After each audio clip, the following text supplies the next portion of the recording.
What is going on, sports fans? It's your boy Matt Bellman here with the DFS 5-pack. Here by myself right now. I know my partner Ryan had to go pick up his kids from school, so I'm by my lonesome, ready to run through some waiver wire pickups for you guys for Week 6. Let's start it off. Week 5 was an interesting week. Quite a few people stepped up when some injuries happened, so there's some guys that I like this week to add. There's 4 teams on bye. Buffalo, Cincy, Dallas, and Seattle are all on bye this week. So a few quarterbacks, a few running backs. People are going to need some guys to pick up, so let's run through it. There's really only one quarterback I like a lot this week who's available in a lot of leagues. I assume most people have a quarterback ready to go, but if you really need to pick one up, I'm going to go right back to my boy Jacoby Brissett. He looked good last week. San Francisco is not as bad as people think.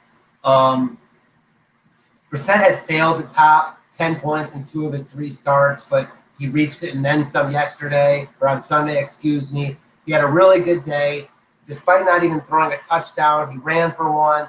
All in all, he just looked really good. And if I needed someone to start, I got no problem with him against Tennessee. I mean, we all know that Tennessee's awful against the pass, and someone's got to throw T.Y. Hilton the rock. So go with Brissett if you need someone. And running back, I'm going to talk about 2 guys mainly and then a couple others you can pick up. But 2 guys I'm looking at that you should really be looking at for the rest of the season are Alvin Kamara and Jerick McKinnon. Now, I like both these guys for DFS this week a lot. But in terms of year-long leagues, I like them as well. After trading Adrian Peterson, it's clear what Sean Payton and the Saints want to do. They want to get Kamara the rock. He caught 10 passes in their last game. I expect Ingram to get the majority of the carries, but Kamara to be the main guy in the pass game. And honestly, the same with McKinnon. McKinnon is working in the same type of situation with Latavius Murray. If you watched the game last night, though, McKinnon just looked much better than Murray. Murray got the first 5 carries, and then McKinnon got 20-some to about 9 after that. McKinnon scored that long 60-yard TD run.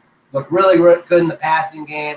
If I got to pick a guy going forward, it's definitely McKinnon. I like him quite a bit this weekend against Green Bay. I think he's a guy you can look at as a solid RB2 going forward. I really don't have much interest in Latavius Murray. He's a guy that's just going to vulture some touchdowns, in my opinion.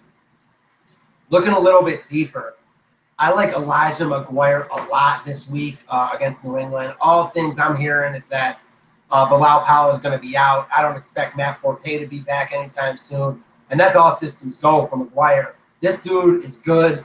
He was known for his wide receiver type game coming out of Louisiana Lafayette.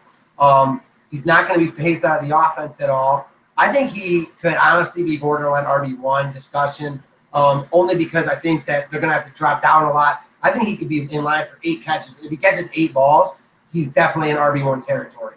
I'm not going to get my hopes up too much. I'm still doing a little bit of research on it. But I like McGuire quite a bit this week. He's going to be the guy in the jet backfield.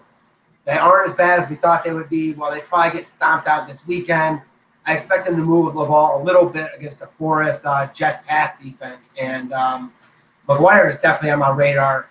I might be getting a little bit ahead of myself calling him an RB1, but he's definitely in the RB2 mix without Powell and Forte. And I think he's a guy that if you cannot get either Kamara or if you can't get McKinnon, then he's a guy you want to go after. A couple other guys I'm looking at. I like what I saw out of Marlon Mack. He had some really explosive runs. Frank Gore looks done to me. I wouldn't be surprised if they tried to get Mack the ball more going forward.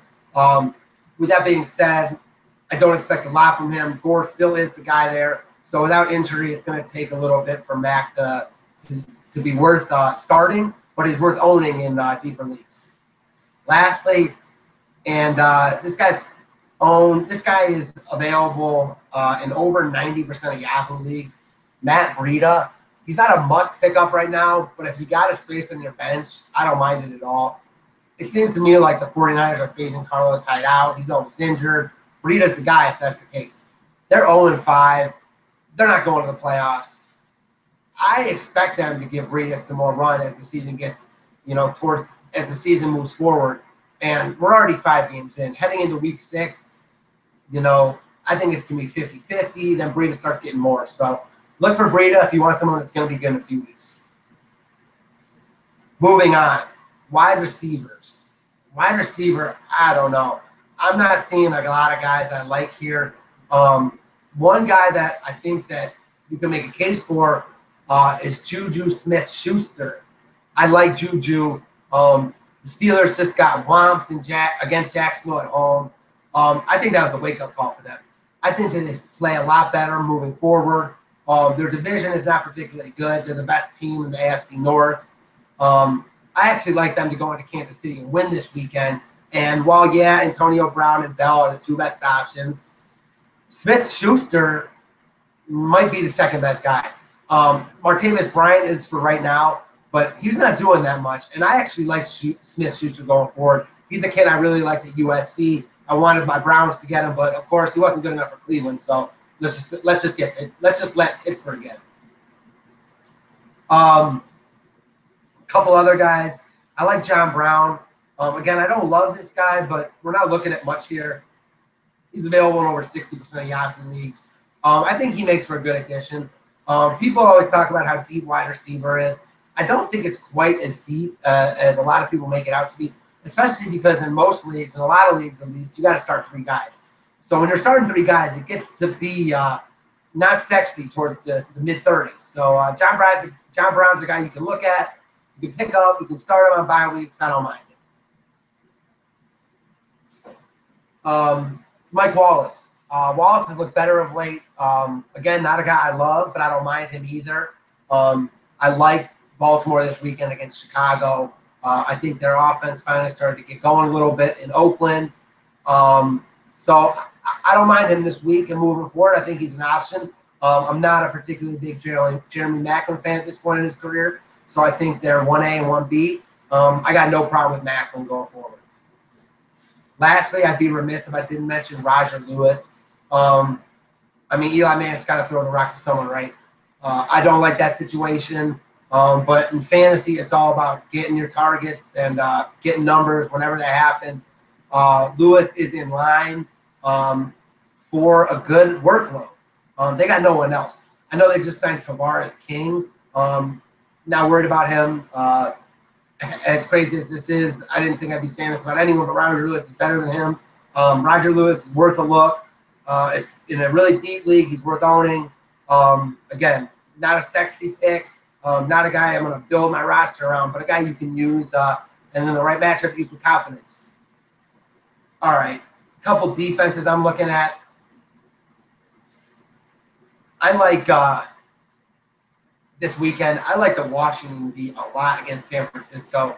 Coming off a bye, this Washington D is pretty good.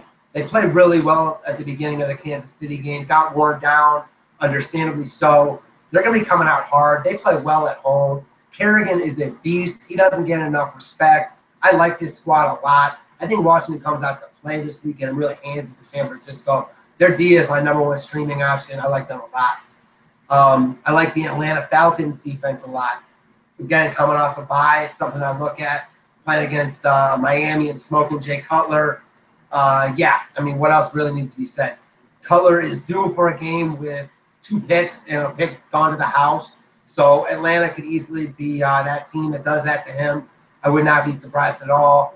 I expect double-digit fantasy points from both Atlanta and Washington. They're available in a lot of leagues. Pick one of them up. I know I have Seattle D on bye. I was using Pittsburgh D for a while. No more. I'm picking them up, and I'm rolling. All right, look for me and Ryan to bounce back in a joint video tomorrow.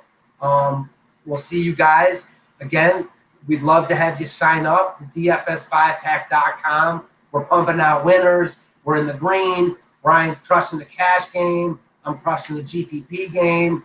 Let's do it.